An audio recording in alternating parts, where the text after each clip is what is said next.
Opa, tá gravando. Oi, gente, seres vivos lindos do meu coração. Hoje eu venho aqui pra gente falar um pouquinho sobre nutrição e o sistema digestivo. Então vamos aí fazer uma revisão pra gente poder seguir em frente com a matéria. Bom, nós sabemos que os alimentos são super importantes, não é mesmo? Mas o que será que tem dentro desses alimentos que é tão importante para o nosso corpo? Por exemplo, essa maçã aqui. O que tem dentro dela que faz com que ela seja saudável, que ela seja boa para o meu corpo? Bora lá estudar? Bom, todos os alimentos possuem nutrientes. E são os nutrientes que irão fornecer energia para as nossas células. E com essa energia que nós conseguimos realizar as atividades básicas da vida, né? Como respirar, como o coração bater, como caminhar. Tudo que a gente faz, todo o nosso movimento precisa de energia. Então, nosso corpo é como se fosse uma máquina, um carro que precisa de combustível para funcionar. Só que diferente do carro, o nosso combustível é o alimento e os nutrientes que tem dentro dele. Bom, mas será que todos os alimentos possuem os mesmos nutrientes? Todos eles fazem a mesma coisa? Uma pizza? Uma maçã? Um bife? É claro que não, né? Senão a gente só ia viver de pizza e hambúrguer, mas não é bem assim. Então nós dividimos os nutrientes em 5 grupos. Nós temos as vitaminas, os sais minerais, os carboidratos, as proteínas e os lipídios. Vamos relembrar cada um deles então? Bom, as vitaminas e os sais minerais, elas são encontradas em frutas, verduras, legumes e pertencem ao grupo dos alimentos reguladores. Por que reguladores? Que eles vão auxiliar em nosso sistema hormonal, na regulação do nosso organismo. Nós temos também o grupo dos carboidratos. Quem são carboidratos? Arroz, macarrão, batata, mandioca, mandioquinha. Os carboidratos, eles estão no grupo dos alimentos energéticos, ou seja, aqueles que fornecem energia. Por quê? Carboidratos nada mais são do que moléculas de açúcar ligadas uma à outra. Nós temos também o grupo das proteínas, que são as carnes em geral. Então eu tenho a carne de vaca, eu tenho a carne de frango, o peixe, o ovo, todos os derivados de animais, como o leite, o queijo, né? Todos esses alimentos pertencem ao grupo das proteínas, mas eu não tenho só proteína de origem animal, eu tenho proteína de origem vegetal também, que aí eu encontro no feijão, na ervilha, na lentilha, nos grãos em geral. As proteínas fazem parte do grupo dos alimentos construtores. Então, as proteínas, elas ajudam as nossas células a construir e reconstruir nossos tecidos. Onde isso acontece? Principalmente no tecido ósseo, no tecido muscular. Então, a proteína é essencial para que isso aconteça. E por último, nós temos o grupo dos lipídios, que são as gorduras, onde encontro essas gorduras de origem boa, né? Nas nozes, nas castanhas, no coco, na manteiga, no azeite. Todos esses alimentos são fontes de gordura boa, né? As gorduras, elas se encaixam aqui nos energéticos extras. Mas além disso, as gorduras ajudam no funcionamento do nosso sistema hormonal e também no nosso isolamento térmico, porque elas fazem parte aqui, ó, da nossa camada de gordura, que protege o nosso corpo contra baixas temperaturas. Um ponto super importante é que cada grupo desses alimentos, eles devem estar presentes na nossa dieta. Então, uma dieta equilibrada tem que conter todos esses nutrientes, porque o nosso corpo vai usar cada um deles. E como é que eu vou saber o quanto devo comer de cada um? E é que entra a pirâmide alimentar. Então, a pirâmide alimentar, ela vai servir como um guia para nós podermos consultar aí a quantidade de alimentos que nós devemos ingerir. Então, na base da pirâmide estão os alimentos que a gente deve consumir em maior quantidade. Nesse caso aqui é a água. E eu coloco mais, além da água, né, nós temos também que ter como base aqui o exercício físico. Então, os alimentos que estiverem na base dessa pirâmide são aqueles que nós devemos consumir em maior quantidade.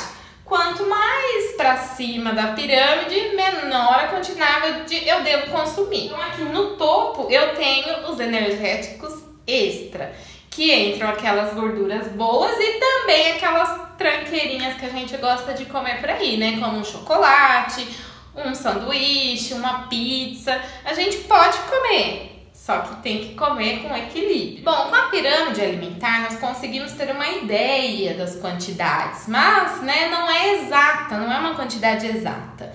A quantidade exata de alimentos somente uma nutricionista pode falar para você. Mas, então se eu não tenho nutricionista, eu posso comer a quantidade que eu quiser e tudo que eu quiser? Nananina não, né? Nós temos aqui o modelo do prato ideal. Então, o que é esse prato ideal? Você chegou lá no restaurante, pegou seu prato, o que você deve botar dentro dele? Então, metade desse prato, seja 50%, deve ser constituído por vegetais crus ou cozidos. Então, aqui você pode colocar alface, beterraba, cenoura, cebola.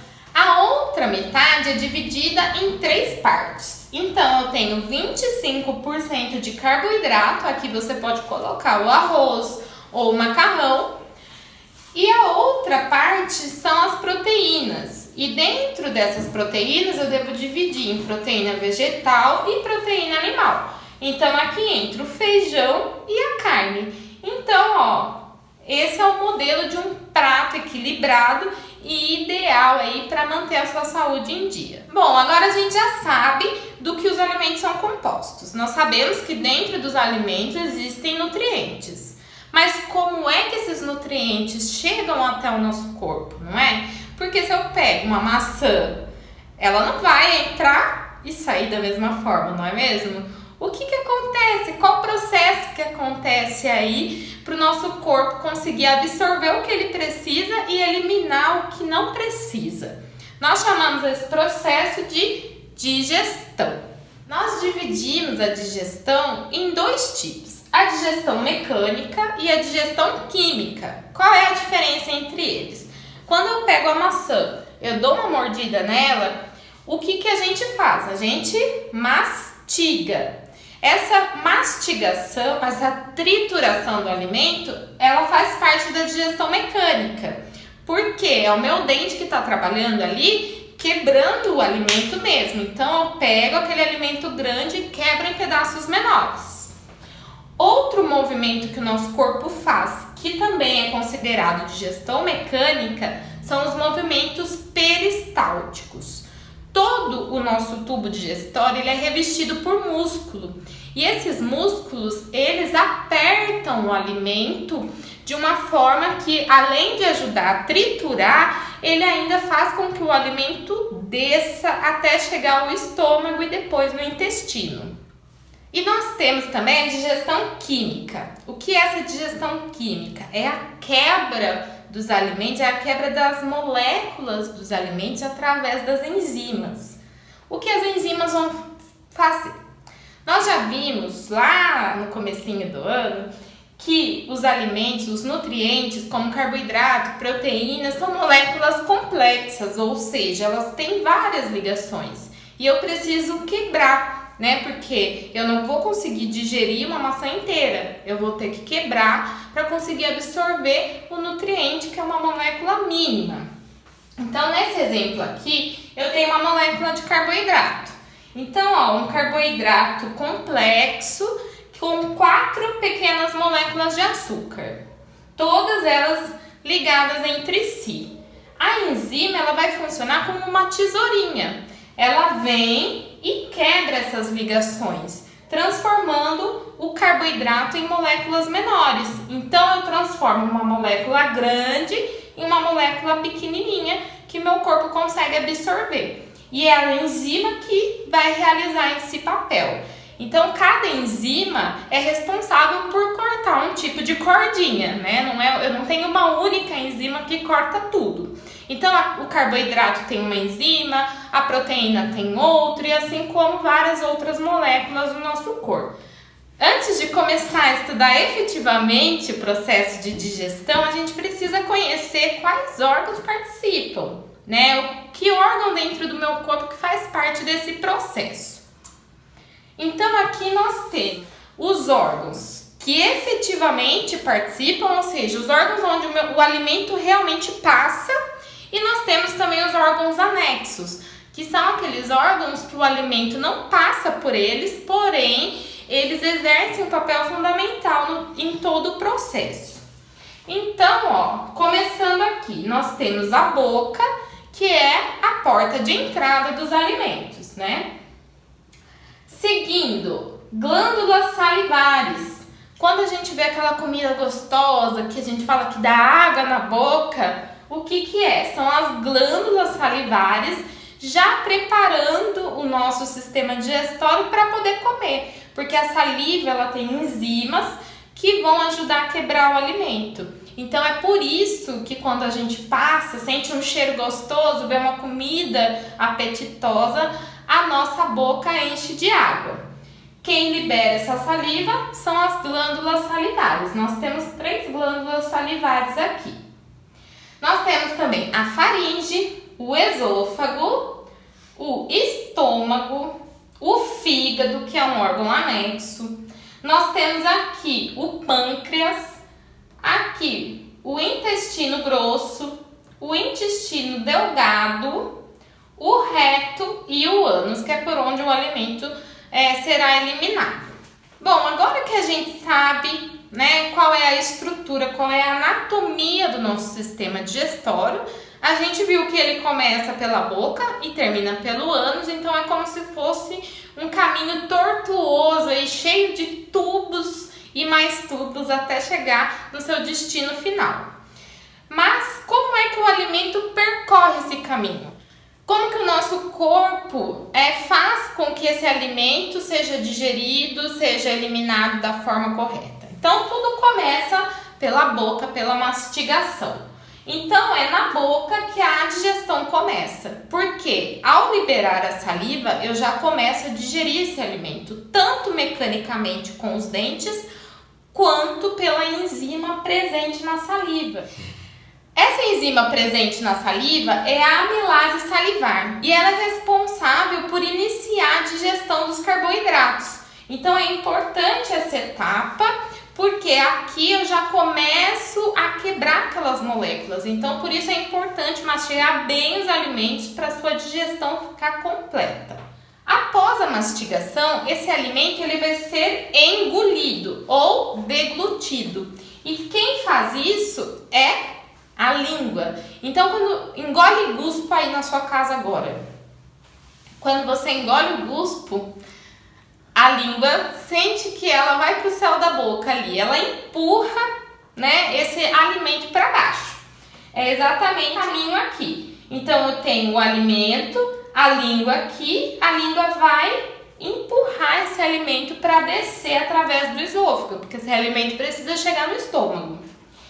Mas nós temos que lembrar que a gente divide um pequeno tubo aí do sistema respiratório com o sistema digestório. E aí nós temos que ter um mecanismo para que a comida não vá pelo lugar errado, né? Se a comida vai pelo lugar errado, vai dar ruim.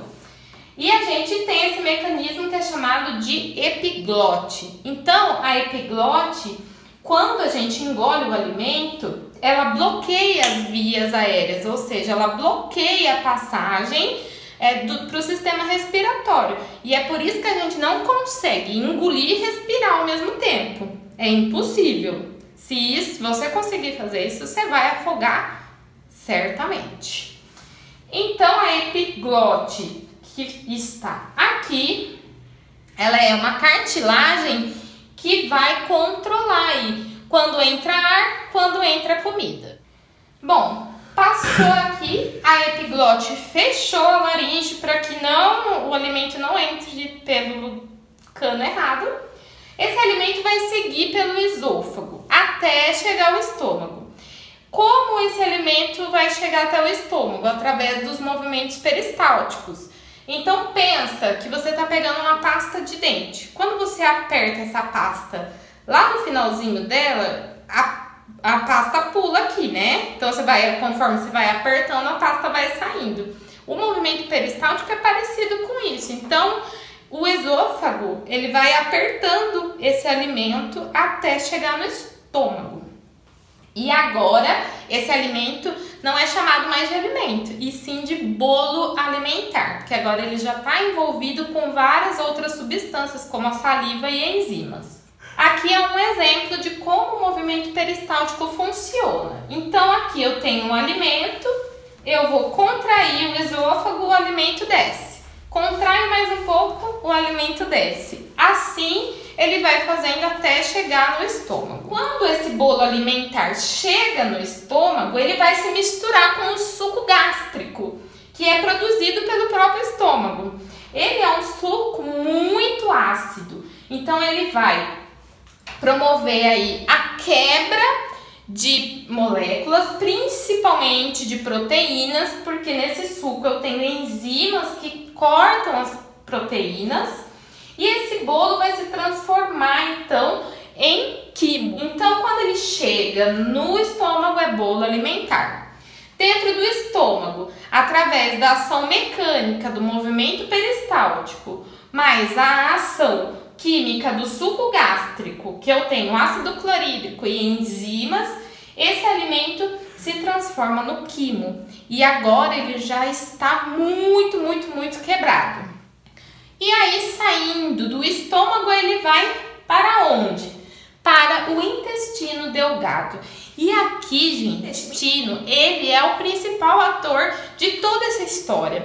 É aqui no intestino delgado que tudo acontece. Então, aqui ocorre a maior parte da digestão. E além disso, 90% dos nutrientes são absorvidos aqui no intestino. Então, ele é dividido em 3 partes. Eu tenho o duodeno, que é bem a ligação entre estômago e intestino, onde acaba o estômago, começa o intestino, o jejuno e o íleo. O íleo já é o final do intestino delgado. Aqui no intestino são lançadas secreções do fígado e do pâncreas. Lembra lá no começo que eu falei que existiam órgãos anexos, onde o alimento não passava por eles, porém tinha um papel fundamental. O fígado produz a bile, né? E essa bile ela é armazenada na vesícula biliar. A vesícula biliar ela tem ligação direta com o intestino delgado. E aí ela vai liberar essa bile para ajudar na digestão. Essa bile ela funciona como se fosse um detergente. Quando a gente tem lá uma panela engordurada, a gente coloca detergente para poder lavar, porque se eu colocar só a água, não vai sair. O detergente ele quebra as moléculas de gordura. E a nossa bile, ela age exatamente dessa forma, porque podem reparar, a digestão do carboidrato começou lá na boca, a digestão das proteínas no estômago. Até agora eu não tive digestão de gordura, porque ela vai começar aqui no intestino através da bile e também do suco pancreático, que eles vão começar aí a quebrar as moléculas de gordura. Depois do alimento todo triturado, os nutrientes agora são absorvidos pelo próprio intestino delgado. Porque no intestino eu tenho muitos vasos sanguíneos. E aí esses vasos vão levar os nutrientes para as células que precisam. Porque o sistema circulatório aí, né, ele é todo interligado. Então, do intestino delgado, os nutrientes são dispersos aí para todo o corpo. Aqui, gente, tem um esquema, né, do fígado, da vesícula biliar e do pâncreas. Então, podem ver, a vesícula biliar, ela tem uma ligação com o intestino delgado. O pâncreas também. Então, ó, os dois vão liberar aqui os sucos para digerir aí tanto carboidrato quanto proteína quanto gordura. E aí finalizar a digestão. Depois que o alimento, né, que já nem é alimento mais, passa pelo intestino delgado, todos os nutrientes são absorvidos. O que acontece? O que não foi absorvido vai para onde? Vai para o intestino grosso. O que vai acontecer no intestino grosso? Aqui eu tenho a absorção de água e sais minerais. Então aqui basicamente não ocorre digestão, e sim uma absorção de água, né? Porque o nosso corpo ele sempre vai tentar economizar água. Então o intestino grosso vai absorver essa água, vai absorver sais minerais e vai transformar o que não vai usar em fezes. E essas fezes vão ser eliminadas através de movimentos peristálticos também, né? Então, ela vai caminhar aqui pelo intestino delgado até ser eliminada finalmente pelo ânus. Aqui, gente, eu deixei um esquema. Eu sei que é bastante conteúdo, eu sei que é bastante nome e bastante informação. Então, tem um resuminho aqui. Todo esse material que eu tô passando para vocês, vocês têm ele inteirinho aqui embaixo. Qualquer dúvida, deixa aí pra mim. Bom, gente, por hoje é só. Bons estudos, um beijo e até a próxima aula.